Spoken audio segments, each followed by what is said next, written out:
नमो लोए सव साहुणम।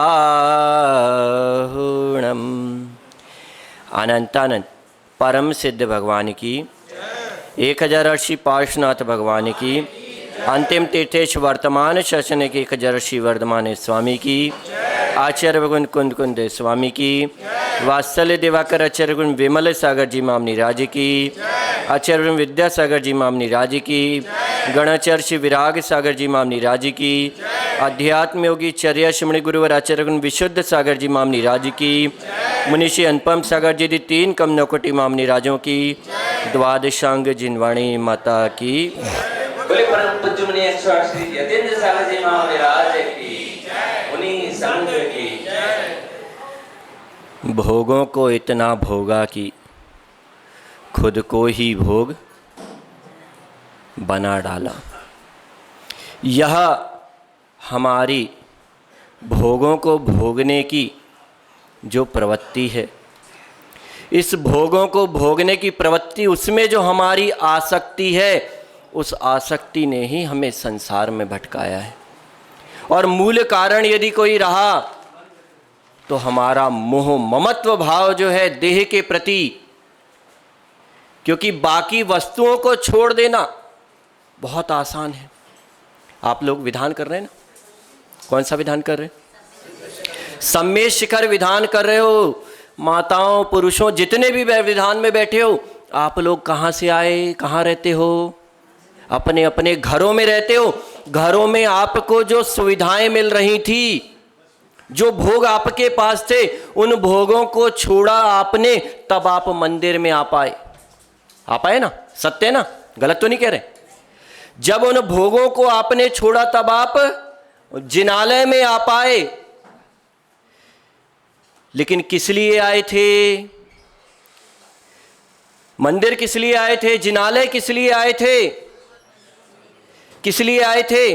कि मंदिर जाएंगे, भगवान की भक्ति करेंगे। क्यों? क्योंकि हमने आगम में पढ़ा और सुना है, दिगंबर मुनिराजों के मुख से सुना है कि भगवान की भक्ति करने से परंपरा से मोक्ष मिलता है। हमने सुना है, लेकिन हमने साथ साथ एक सूत्र और सुना है उमा स्वामी महाराज का। क्या सुना है? तपसा निर्जराचा। हम सुन रहे हैं, हम समझ रहे हैं कि भोगों को भोगने की हमारी इतनी आदत हो चुकी है कि अब हमें थोड़ा सा भी यदि कष्ट सहना पड़े तो हमसे सहन नहीं होता, नहीं सहन होता।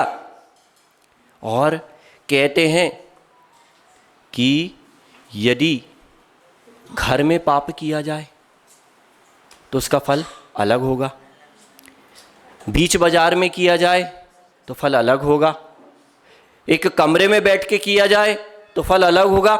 स्थान बदलते ही, क्षेत्र बदलते ही पाप के बंध में अंतर आ जाता है। और जैसा पाप के बंध में अंतर आता है, वैसा ही उसके विपाक में भी अंतर आ जाता है।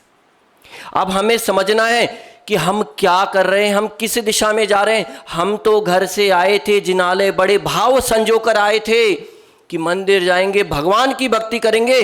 क्यों? ताकि हमारे कर्मों का नाश हो। भव भव से जो भ्रमण करते इस संसार में चले आए हैं, कब उस भव सागर से हमें छुटकारा मिले। लेकिन यहाँ जिनालय में आने के बाद भी हमारी भोगों को भोगने की प्रवृत्ति नहीं जा रही है, तो इसका मतलब है कि अभी हमसे दिल्ली बहुत दूर है। दिल्ली बहुत दूर है, मोक्ष की प्राप्ति बहुत दूर है। वो पीछे चक्र घूम रहा है। नीचे पुण्य का चक्र आप चला रहे हो भगवान की पूजा करते हुए कि हमें कुछ पुण्य का अर्जन हो जाए, लेकिन ऊपर पाप का चक्र चल रहा है। दिख रहा ना, वो चक्र घूम रहा है। इधर भी घूम रहा था, बंद हो गया हमारी आवाज सुन के शायद। पाप का चक्र चल रहा है। हम कुछ भी अपने शरीर के प्रति जो भोगों की आकांक्षा है उसको छोड़ नहीं पा रहे। कम से कम जिनालय में आके यदि भोगों की आकांक्षा छोड़ दी होती तो अपनी आत्मा में भगवान बनने के संस्कार तो डलते।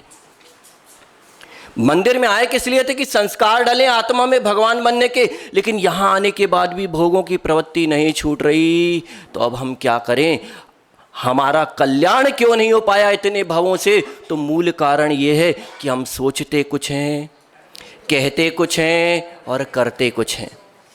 सोचा क्या था कि मंदिर जाएंगे, भगवान की पूजा करेंगे, अपना कल्याण करेंगे। लेकिन क्या हुआ, सोचा कुछ, कहा कुछ। घर पे बोल के आए होंगे, यदि घर में किसी ने पूछा हुआ कहाँ जा रहे हैं, मंदिर जा रहे। क्यों जा रहे हैं? भगवान की पूजा करने जा रहे। ये बोला था क्या कि मंदिर में जाएंगे, पंखा चला के पंखे के नीचे बैठेंगे? बोल के आए थे? नहीं बोल के आए थे।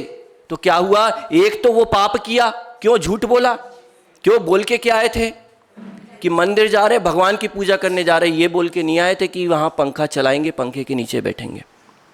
अब क्या हो रहा है देखना, दूध तो दूध है। दूध यदि आपने अलग अलग दूध देखा होगा, बकरी का दूध अलग होता है, गाय का दूध अलग होता है, भैंस का दूध अलग होता है, सिंगनी का दूध अलग होता है, ऊँटनी का दूध अलग होता है, और एक तिरंचनी का दूध अलग होता है, मनुष्यनी का दूध अलग होता है। सबका दूध अलग है। संज्ञा दूध की एक होते हुए भी दूध में परिवर्तन है। आता है कि नहीं आता है? घनत्व में अंतर आता है। बकरी का दूध कितना पतला होता है, फिर क्रम से एक एक करके सबका, गाय का, भैंस का बढ़ता हुआ। अब विचार करना है कि दूध तो दूध है, लेकिन उसके बाद भी अंतर क्यों आ गया? क्या अंतर आ गया? ऐसे ही पुण्य तो पुण्य है, लेकिन पुण्य पुण्य होते हुए भी पुण्य में अंतर कैसे आ गया? एक व्यक्ति कर रहा है, कुछ नहीं किया, मंदिर में आया, मात्र भगवान को सर टेक के गया और इतना पुण्य का अर्जन करके चला गया कि कितने कर्मों की निर्जरा कर गया। लेकिन हम घंटे भर से मंदिर में बैठे, लेकिन पुण्य तो कमाया, लेकिन वैसा पुण्य नहीं कमा पाए जैसा वो एकमात्र ढोक दे के गया और कमा गया। क्यों? क्योंकि मंदिर में आया था, मंदिर में किसी प्रकार का भोग नहीं भोगा, भगवान के प्रति पूरी सच्ची श्रद्धा भक्ति से नमोस्तु किया और चला गया। लेकिन हमने क्या किया? हमने काम उल्टा कर लिया अपने लिए। पुण्य तो पाया, लेकिन जैसा दूध में अंतर आ रहा था वैसा अंतर पुण्य में आ गया। पतला पुण्य मिला, मोटा पुण्य नहीं मिला, घना पुण्य नहीं मिला, सातिशय पुण्य और निरतिशय पुण्य। अंतर क्या? ये अंतर कहाँ से आता है? अंतर ऐसे ही तो आता है, भावों की परिणति भी काम करती है, और कहीं ना कहीं हमारे देह के प्रति, भोगों के प्रति हमारा जो ममत्व भाव है, उस ममत्व भाव से जब तक विरक्ति नहीं होगी तब तक कल्याण का मार्ग नहीं खुलने वाला। पूजा तो बहुत कर सकते हैं, पूजा तो बहुत कर ली, दिन में 10-10 पूजा कर लेना बहुत बड़ी बात नहीं है। एक पूजा करी, लेकिन साथ में साधना भी करी। कैसी साधना करी? थोड़ा सा कष्ट सहा। हम नहीं कह रहे कि आप 10 पूजा करो, मंदिर में आके एक पूजा करो। यदि आपको लगता है कि हमें ज़्यादा परेशानी होती, गर्मी सहन नहीं होती, आप एक पूजा करना, लेकिन कष्ट सहना। जितना कष्ट सहोगे, ध्यान रखना, ये शरीर, आप लोगों ने बहुत प्रवचन सुने, नीमच वालों का तो कहते हैं ना वो जंक्शन है कि आने जाने वाले बहुत साधु आते, बहुत प्रवचन सुने होंगे आपने। लेकिन इतने प्रवचन सुनने के बाद भी यदि हम अपने आप को तद्रूप नहीं ढाल पा रहे हैं तो हमारी बहुत बड़ी भूल चल रही है, और इस भूल को सुधारना है। मात्र प्रवचन सुनने के नहीं। आज मालूम समाजों की स्थिति क्या हो चुकी है? समाजों की स्थिति क्या हो चुकी है? आपने, अब तो वैसे बंद हो गया, अब तो क्या कहते, बफर का ज़माना आ गया। गिद्ध जैसे आओ, खड़े खड़े खाओ और खड़े खड़े जाओ। अब वो जमाना चला गया कि जब पंगतें लगती थी, लोग लाइन से बैठते थे, एक दूसरे से प्रेम से परोसते थे। दूसरा बोल रहा है भैया हो गया, अब नहीं चाहिए कुछ, तो एक रोटी प्रेम से और देते, ले भैया एक रोटी और खा। प्रेम भाव झलकता था, प्रेम भाव समाप्त हो गया। अब तो भैया तुम खुद आओ, खुद उठाओ, खुद चले जाओ। क्या हुआ? उस समय पंगत की बात हम क्यों आई? पंगत की बात इसलिए आई कि जब लोग पंगत में आते थे, बैठते थे, भोजन करते थे, तो भोजन करने के बाद क्या, अब कोई व्यक्ति करेगा तो कितना ही सफाई से भोजन करे, कुछ ना कुछ नीचे गिरी जाता है, गिरता है ना, कुछ ना कुछ नीचे गिरी जाता है। तो ऐसे ही जब वो व्यक्ति फिर क्या होता था, उस स्थान से उठकर जाता था तो कपड़े फटकारता था अपने, कि भैया मेरे कपड़ों में कुछ गंदगी लग गई हो तो दूर निकाल के चले जाऊं, अन्न के दाने गिर गए हैं और कुछ गिर गया तो साफ करके चले जाऊं। लेकिन अब स्थिति क्या हो चुकी है? लोग पहले पंगत के बाद वस्त्र फटकार कर जाते थे, अब तो प्रवचन के बाद जो सुना वो फटकार के चले जाते हैं कि हमने जो सुना, इधर सुना कुछ और जाने के बाद कुछ और। अब तो बात सुनी, इधर से सुनी और इधर से निकाली, अब वो वाली बात हो गई। जैसे लोग कपड़े झटकार कर जाते थे, ऐसे हम बातें झटकार के चले जाते। जो प्रवचन सुने उन्हें गुनना नहीं है, मात्र सुनना पर्याप्त नहीं है, सुनने के साथ गुनना पर्याप्त है। यदि किसी मुनिराज के मुख से यदि 100 बातें सुनी, 100 वाक्य सुने, उन 100 वाक्यों में से यदि एक वाक्य भी यदि अपने जीवन में आपने उतारने का, हम नहीं कह रहे पूर्ण उतार पाए, यदि आपने पुरुषार्थ भी शुरू कर दिया तो आपने अपना मोक्ष मार्ग शुरू कर लिया। लेकिन हमने सुना बहुत, लेकिन करना नहीं है। महाराज जी बहुत अच्छे से समझाते हैं, महाराज जी कहानी के माध्यम से समझाते हैं, लेकिन समय क्या है, समय हमें कुछ अनुमति नहीं दे रहा, लेकिन संक्षेप में सुनाते हैं कि क्या हुआ कि एक बार एक बहुत सुंदर कन्या थी, उसका विवाह नहीं हो रहा था। उसकी क्या थी, शादी नहीं हो रही थी। क्यों? उसकी जिद थी, जिससे मेरे 100 के 100 गुण मिलेंगे उसी के साथ मेरा विवाह होना चाहिए। पिताजी के सामने शर्त रखी थी कि 100 के 100 गुण मिलेंगे, उसी के साथ मेरा विवाह करना।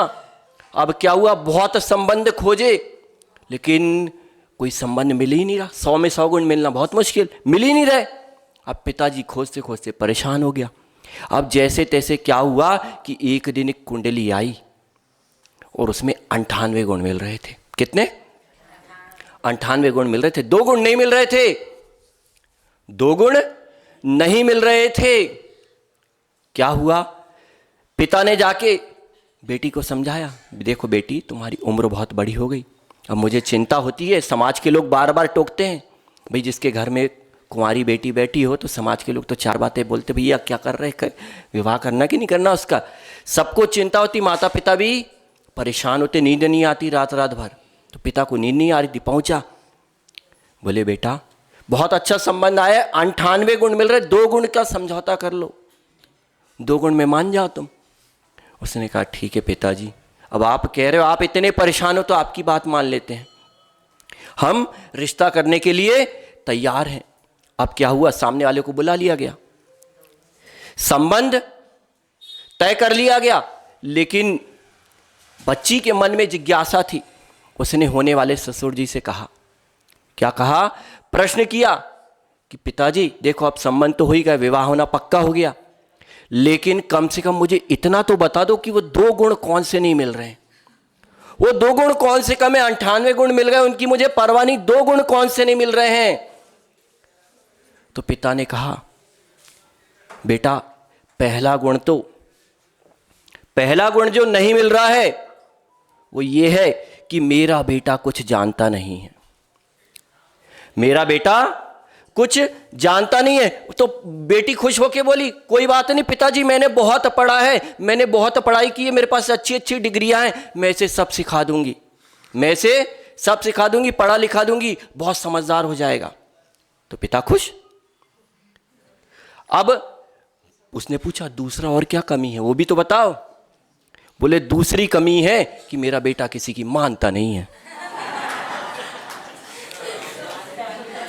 मेरा बेटा किसी की मानता नहीं है। बस उसने माथे पे हाथ रखा, उसने माथे पे हाथ रखा, सर पटका अपना, अब क्या करूं। बोले जानता नहीं था तो मैं कुछ जनवा सकती थी, कुछ इससे ज्ञान करा सकती थी, लेकिन अब ये किसी की मानता ही नहीं है। तो फिर हमारा इतना पढ़ा लिखा होने का क्या मतलब रहेगा, कोई मतलब नहीं निकलने वाला, इसलिए संबंध अब नहीं हो सकता। ऐसे ही हमारा आपसे कहना है नीमच वालों कि हम जानते कुछ नहीं है महाराज जी, और जनवाने वाला कोई महाराज जी आ जाए चाहे कोई आ जाए, लेकिन समस्या सबसे बड़ी ये है कि हम किसी की मानते भी नहीं है और अपनी अपनी तानते हैं। जिस दिन जानने लग जाओगे और उसको मानने भी लग जाओगे, और जिस दिन अपनी अपनी तानना छोड़ दोगे, उस दिन कल्याण का मार्ग खुल जाएगा। इसलिए माताओं महर्षि को भी सुनना है, समय की मर्यादा है, आपको विधान भी करना है। तो इसी मंगल भावना के साथ कि हम मात्र प्रवचनों को सुने नहीं, जिनवाणी के सूत्रों को पढ़े मात्र नहीं, बल्कि अपने अंदर उसको उतारने का पुरुषार्थ करें, अपने आचरण में ढालें। इस भाव में मोक्ष तो नहीं पा रहे, नहीं बन पा रहे भगवान, ठीक है, क्षमता नहीं है, लेकिन आज इस भाव में संस्कार तो डाल सकते हो। पंचम काल में मोक्ष नहीं होता ना, नहीं होता ना, लेकिन मोक्ष भले ही नहीं होता, मोक्ष भले ही नहीं होता, लेकिन मोक्ष का मार्ग बंद नहीं हुआ है, मोक्ष का मार्ग अभी भी चालू है। आप आज भी मोक्ष मार्ग पे कदम बढ़ा सकते हो, और जितनी जल्दी कदम बढ़ाओगे उतनी जल्दी आप मोक्ष को प्राप्त कर लोगे। इसीलिए इसी मंगल भावना के साथ कि हम जाने भी माने भी, हमारी सोच में, हमारे कहने में और करने में, तीनों में एकता स्थापित हो, इसी मंगल भावना के साथ परम पूज्य गुरुवर आचार्य विशुद्ध सागर जी महामुनि राज्य की